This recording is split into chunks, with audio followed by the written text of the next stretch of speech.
If you were on the east side in the past 24 hours, you got a glimpse of the beginning of fire season with the Boulder Fire. And NAZ Today asks the experts how to handle aggressive panhandling.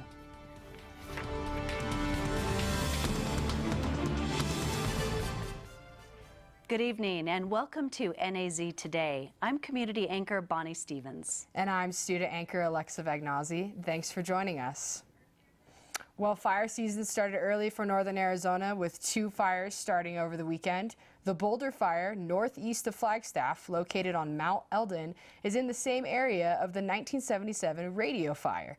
NAZ Today's Colleen Sikora has more. Around 1 p.m. Sunday, fire officials received a call reporting smoke on Mount Eldon. By 2 p.m., Flagstaff Ranger District firefighters were on site going into the rugged conditions of Mount Eldon. Firefighters were dealing with wind gusts over 40 miles per hour, and on top of that, had to work around the rough and rocky conditions of Mount Eldon to be able to combat the fire. As you can see behind me, the boulder fields, the topography, how steep it is, it took almost an hour just to access the fire from right here at our location. This is the same location of the radio fire of 1977, which Joe Meehan, a longtime resident of Flagstaff, remembers quite vividly. It was a scary situation. It was a sad situation because the mountain was just covered in trees, and of course it'll take 100 years or more for it to recover. I'm starting to see some of the green coming back, but not in the scale that it was before. Luckily, the Boulder Fire is enclosed in the boulder field on Mount Eldon.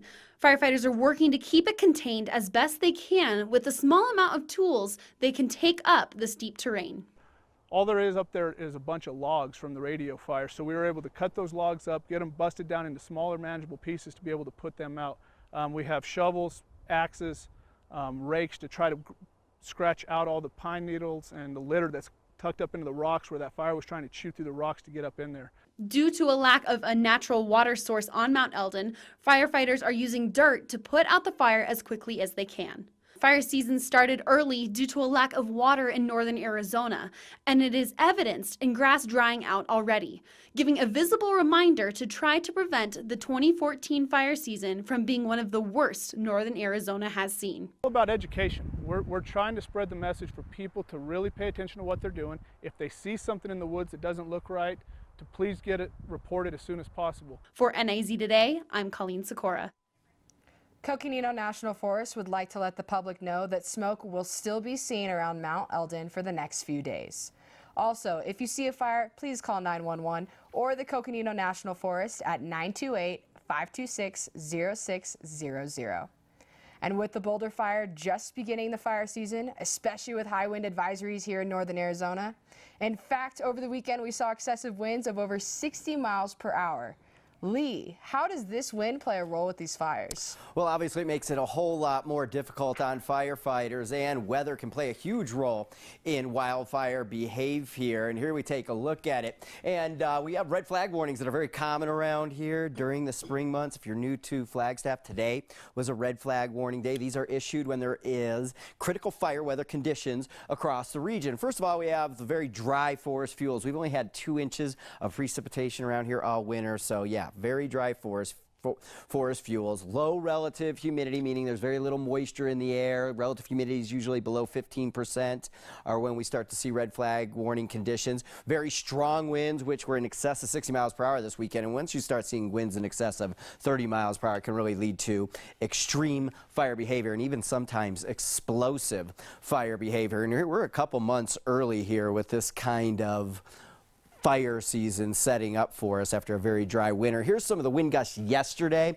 in excess of 60 miles per hour. Up on Hopi, 67, Flagstaff, 63. We have some video I'd like to show you from up there on Hopi. This is Second Mesa yesterday. Winds howling. There was a lot of visibility problems due to blowing dust. Tumbleweeds were piling up out there, and here we're just getting south of Page, and you see the dust obviously blowing across the highway. It was howling out there yesterday. Today, not quite as windy.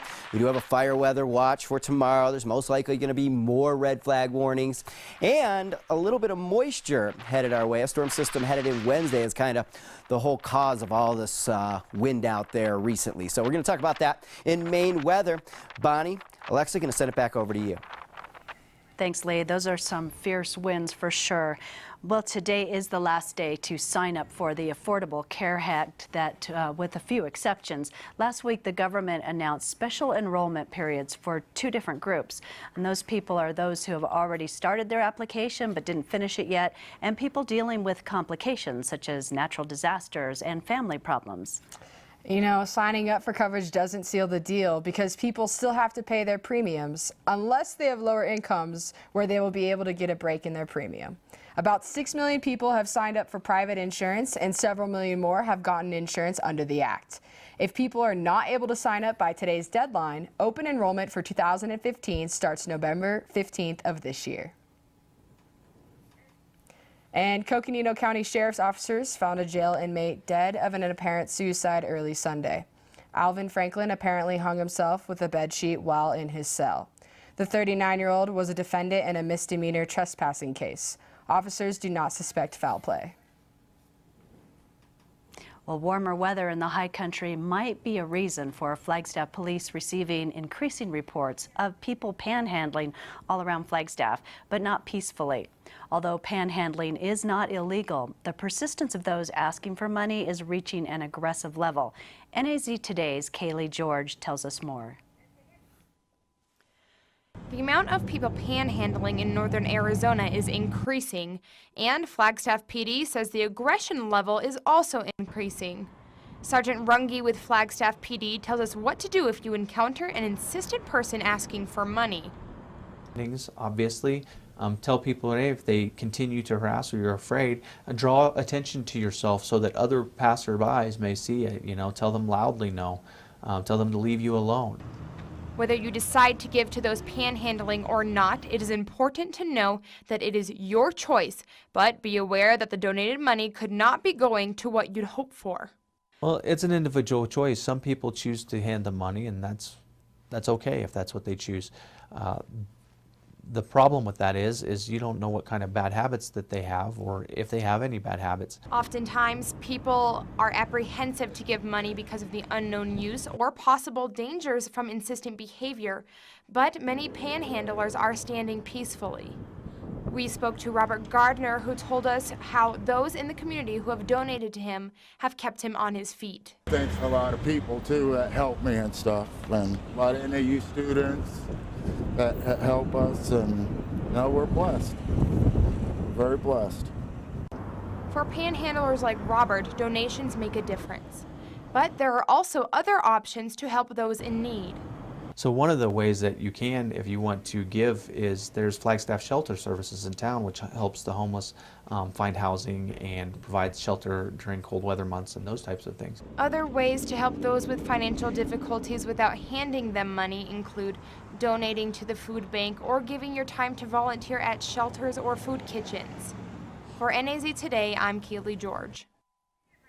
To avoid these issues, Flagstaff City Council is creating a proposal that would prohibit aggressive panhandling. This proposal would make it a misdemeanor to solicit money within 15 feet of banks, ATM machines, and businesses. It would also stop panhandlers from following and continuing to ask for money after refusal is given. The City Council is scheduled to make the initial vote on Tuesday.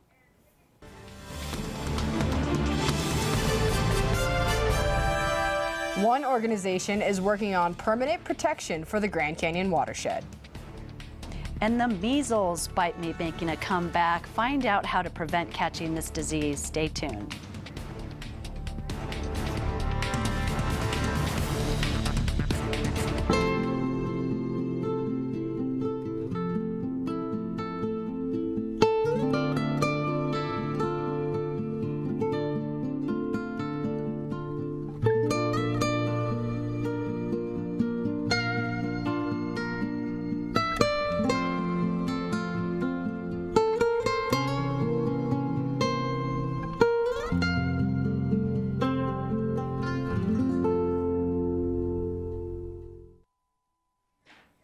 You may not know that a national monument may be created by presidential decree, whereas creating a national park needs a vote of the full Congress. One conservation group has drafted a proposal to create a national monument to preserve the Grand Canyon watershed, as NAZ Today's Kimberly Kraft found out. My guest today is Allison Gitlin. She's a conservation coordinator for the Sierra Club here in northern Arizona, and she is proposing the creation of the Grand Canyon Watershed National Monument. Welcome, Allison. Thank you for having me. Tell me exactly what your plan is. We are hoping to protect an area north and south of Grand Canyon National Park that is threatened by uranium mining, poorly planned logging projects that will log old growth, and some development projects that threaten to take the water supply from the groundwater. And we would like to protect that area, 1.7 million acres, with a national monument designation. And why is this necessary? I know from the threats of the environmental, but why do you feel like this is designated, this is worthy of designation as a monument? This is an area that was recognized by Presidents Harrison and Roosevelt around the turn of the last century as worthy of protection. The North Kaibab has some of the last remaining old growth forests in Arizona, last remaining large old growth forests in Arizona. The area around Grand Canyon is culturally significant to a number of tribes. The seeps and springs that wildlife depend on in Grand Canyon National Park are fed by the groundwater that's below this area, and there are thousands of uranium mining claims that linger in the area. So we want to make sure that this area receives the protection that it actually deserves. There's also the question of water and the water supply, and those communities that rely on that water supply and the ones downstream and the ones that are developing. How is this going to impact their development, their choice of decisions, and those other implications that this would bring to them? Well, most of the area is national forest land, but things like mining threaten the area with contamination and water depletion. So this would make sure that the entire area is protected from mining. It would also protect the watershed by allowing us to do things like forest restoration projects that can plan to treat the forest to carry the types of fires that run historically through the area, but would eliminate the type of logging that leads to erosion of our soils and introduction of non-native plant species and things like that that threaten to contaminate our streams and damage our water supply. It's Arizona. Our water is very fragile and limited. As we know, thank you, Allison. We look forward to continuing this conversation further on NAZ Today. According to the Centers for Disease Control and Prevention, more measles cases have been reported in the United States in the first 2 months of 2014 than during the same months each year since the disease was eliminated in 2000. Measles cases are popping up across the country, mostly in New York City and California. But that doesn't mean it's restricted to those areas. Authorities say the main cause is travel and people not taking precautions. Here's Colleen Sikora with today's Health Minute. Like other viruses, measles can spread through the air, so anyone who has it and sneezes or coughs can pass it on. It's so contagious that those who are not immune and are exposed will more than likely develop a case quickly. So what should we know about measles? Here are a few answers courtesy of the CDC. How to prevent measles? Get vaccinated. Adults who can remember if they were vaccinated as a child should be vaccinated again. Infants 6 months through 11 months old should have 1 dose of measles vaccine. Little ones in the U.S. usually receive a measles vaccine at 12 to 15 months of age. Infants who were vaccinated before 12 months should be revaccinated around their first birthday with 2 doses at least 28 days apart. How can you tell if you have measles? Look for a rash that usually begins on the trunk and spreads all over your body. A good case of measles can include fever, runny nose, cough, and watery eyes. Measles can cause serious illness, even death. I do a lot of traveling. Should I be cautious? Yes, if you travel, definitely make sure you're vaccinated. Measles is still a common disease in Europe, Asia, Africa, and the Pacific region. According to the CDC, so far this year, there have been more U.S. travelers returning from the Philippines with measles than any other destination. So be cautious and reduce the chances of bringing an unwanted bug back to the U.S. For today's Health Minute, I'm Monet Gunn.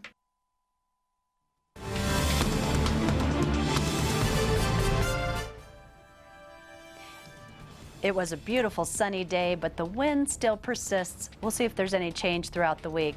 Meteorologist Lee Bourne has your weather forecast coming up next.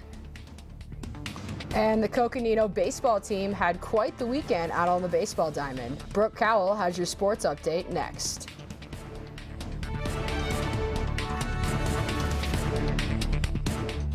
I was an ordinary guy, but I switched to Suddenlink's new internet, and now I can't stop being awesome, because it's the fastest in town. Downloads, uploads, any kind of load, everything just flows at speeds 13 times faster than phone company DSL. Even when the whole family is online, there's no buffering. With DSL, we were suffering. Yep, anything the phone company can do, I can do faster. Now that I have the next big thing from Suddenlink. Now that I have a house full of easy. I think someone at my friend's school has this thing called autism. My friend's brother's son has autism. My neighbor's son has autism. My son has autism. Autism is getting closer to home. Today, 1 in 88 children is diagnosed with autism. That's a 1,000% increase in the last 40 years. Learn more at autismspeaks.org/signs. Tonight's NAZ Today weather is brought to you in part by Terry Markson Chevrolet Cadillac in Flagstaff.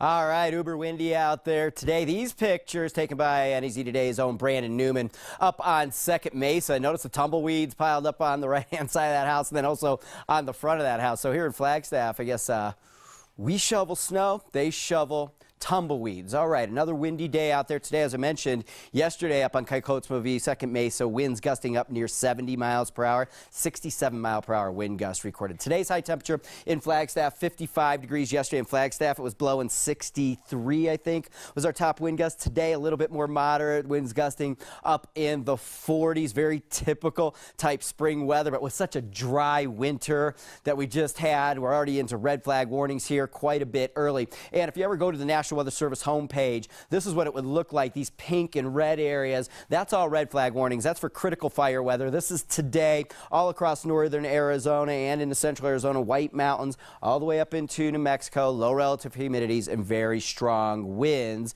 make for that critical fire weather out there. Notice Flagstaff's not in a red flag warning. We still have very serious fire weather conditions, although our relative humidities, because we're a little bit cooler, aren't as low as other places that are warmer. Warmer places with the same amount of moisture in there will have lower relative humidity because warm air holds more moisture than cool air does. Okay, so this is kind of what happens in the spring. We start to get this storm track right through the Intermountain West. Didn't have it much this winter at all. The difference with spring is high pressure is really building into Southern California and into the Mojave Desert, and it's usually the difference in these two pressure systems that brings very strong southwest winds. Very typical around here, particularly when we stick up like a sore thumb. Sky Island in the sky here in Flagstaff. Wind's going to blow around here for a couple months. Storm system moving into California. So there's the low pressure. We're out ahead of it. Good moisture into California, and we're out here ahead of this thing, southwest winds. None of this moisture is going to make its way in tomorrow. Another windy day as this thing's very slow to make its way on shore. We take a little wider look at the storm system. Big area low pressure out in the Pacific. It's going to just be out here again yesterday with this kind of cold front weakening and pushing through the Great Basin. But come Wednesday, this thing will move through northern Arizona, central Arizona, and we have decent chances of precipitation. It looks like some snow showers get going down to around 6,000 feet late in the day Wednesday with some lower elevation rain and some very light accumulation, maybe up to an inch by the time we get into Thursday morning, all the way down to 6,000 feet in elevation. It doesn't look like a lot of moisture, but we'll take whatever we can get. Overnight tonight, we stay windy, gusting to 40. Few high clouds out there. Tomorrow, another windy day with that storm system off the California coast. Cooler out there. Today we were in the mid-50s. 48 tomorrow, gusting to 45. It'll feel a little bit chilly out there for our Tuesday. Statewide, temperatures cooler everywhere. Sedona 62, Prescott 58. 58 for you in Payson. Winslow 67, Tuba City 63. Expect more blowing dust out in the Little Colorado River Valley. Tomorrow, it's probably going to be another red flag warning type of day. Put a little bit of snow showers in there late Wednesday, kind of into early Thursday. Cooler temperatures through the middle of the work week. And then by the time we get into later in the week, it's much less wind. Temperatures start to warm up. Down in Sedona, windy tomorrow, breezy with the storm on Wednesday, down to 55. A little bit of rain late Wednesday into early Thursday. Well, not time yet to put those boots away, is that right? Not quite. You know, spring can be quite cold, as you know, up and downs. Absolutely. Yeah. Thanks. Well, I know it was a very busy weekend with sports. Brooke. Definitely. Baseball season just started. I'll tell you more about it coming up. Hi, I'm Terry Markson. As seasons change, so does the inventory at Terry Markson Chevrolet Cadillac. We've got Northern Arizona's biggest selection of always changing certified pre-owned vehicles. All receive a thorough 172-point vehicle inspection, a 12-month, 12,000-mile warranty, and 2 years of free maintenance, including all oil changes. You can count on our certified pre-owns just as you can count on our relaxed, no-pressure environment. Terry Markson Chevrolet Cadillac, real hometown value. At Northern Arizona University, green is a school color and who we are. Being green creates jobs. Money put back in the economy. Being green is recycling resources. The same fries that power our students power Northern Arizona. Being green shapes our future. Through research and education, we will make a difference. At Northern Arizona University, sustainability is a principle we believe in. Northern Arizona University, the difference that matters.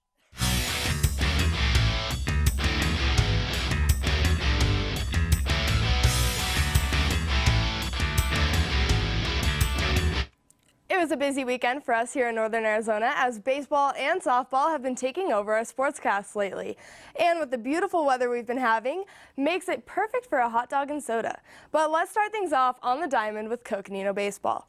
The Panthers took on the Winslow High School Bulldogs on Friday, and bats seemed to make the difference here. Senior pitcher Diego Johnson had a rough start, giving up a 2-run home run in just the first inning, starting the Panthers off pretty slow. But Brant Chapin came through with a solo homer to tie the game at 2 in the third. The Chapin brothers were hoping to get the game going with their bats, but it wasn't enough as Panther errors slowed down momentum. Coconino went on to lose their second straight home game 10-2, giving them a 4-2 season record. But the Panthers got back on their feet when they won both of their games at the Coach Bob National Invitational when they first beat Silver Creek High School 5-1 and dominated Escondido High School 18-1. The Panthers get back to their season games Tuesday when they travel to Page for a 3:45 start.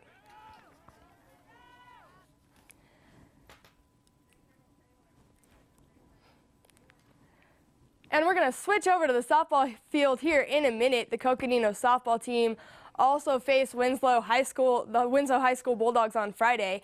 And extra innings seemed to be a trend with the Coco girls as they went to 8 again on Friday. Things were looking up as the Panthers took a 9-2 lead in the 6th, but Winslow answered back with 2 runs in the 7th. The Panthers couldn't get anything else going when the first batter in the 8th sent the ball over the fence, giving Winslow the 1-up. And the Panthers couldn't come back, so they fell 10-9 in 8. The Coco girls play tomorrow when they take host to Bradshaw Mountain High School Tuesday. First pitch is at 4 tomorrow.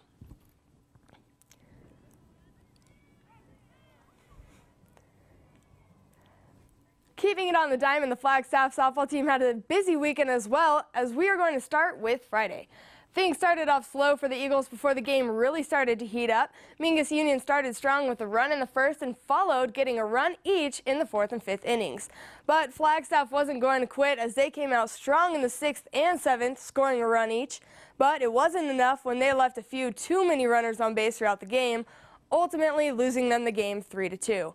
And then the Eagles took on Verado High School on Saturday and started that game off slow as well, which hurt them throughout, as they took a 14-1 loss against Verado High School. The girls play again tomorrow as well, hoping to get back on their feet to snag a win when they host Kingman Academy. First pitch is at 4 o'clock. And in the pros, it's opening day for your Arizona Diamondbacks tonight as the MLB has officially started. I know I'm excited. After losing both games to the Dodgers overseas in Australia, the D-backs hope to come out and play today. Arizona starts the series with the San Francisco Giants at home and hopes to grab a win. First pitch is tonight at 6:40. Moving back down to the collegiate level, the NAU track and field team competed in the Texas Relays this weekend, and 2 of our athletes had pretty big weekends. Deontay Kemper put up high numbers in the high jump. Kemper finished 4th in the event after clearing a best height of 7-2.5 or 2.2 meters. The junior's mark is good for not only a career best, but also an NAU school record. And Lauren Lawshick also had a great day in the women's high jump. The senior finished 3rd in the event, clearing a best height of 5-10 or 1 3/4 meters before striking out at 1.8 meters. Staying at the collegiate level, but switching over to the court with our March Madness bracket, it doesn't look like anyone even came close to winning that $1 billion, as this year seemed to be the year of upsets. And the U of A Wildcats are officially out as they lost to Wisconsin in overtime, 64-63 on Saturday. So we are down to the Final Four, as number 2 ranked Wisconsin takes on number 8 ranked University of Kentucky, and number 1 ranked Florida will tip off against 7 ranked University of Connecticut. The NBA season is winding down, and the Phoenix Suns currently stand in 7th in the Western Conference. The Suns were on a 6-game win streak going into last night's game, and I'm going to take you into the second quarter here. Suns tipped off against the Los Angeles Lakers, getting some big contributions from Chris Kaman and Jody Meeks. Meeks will get the floater here and one with the foul. Suns now down by 10. Third quarter, and the Lakers would continue to roll. Here they get some nice ball movement, and it's Kaman finding Jordan Hill for the dunk. He's just going to hang out for a little bit. Fourth quarter now, and it's Lakers' Ryan Kelly getting the steal. He goes behind the back and preheats the oven for his one-handed throwdown. And the Suns go on to lose that game, getting dominated by Los Angeles 115-99. But it still looks like the Suns are in the running for playoffs. They're in 7th. So. Oh, we love the Suns. Thanks, Brooke. Thank you so much. We have more coming up right after this.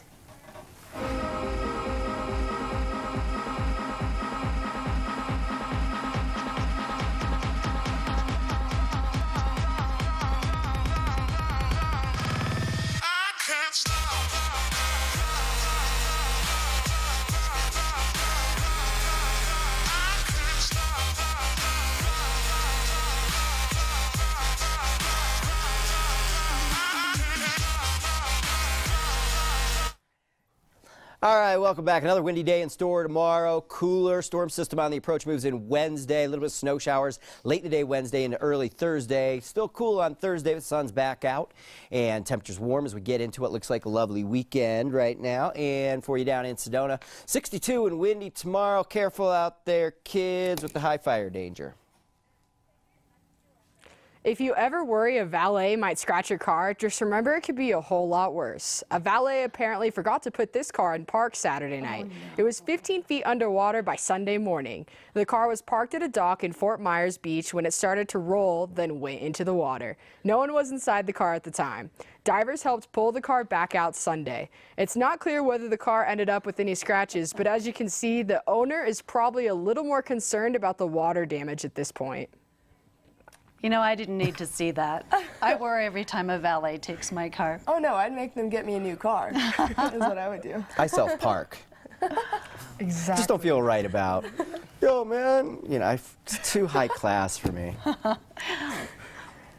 Thanks for joining us tonight.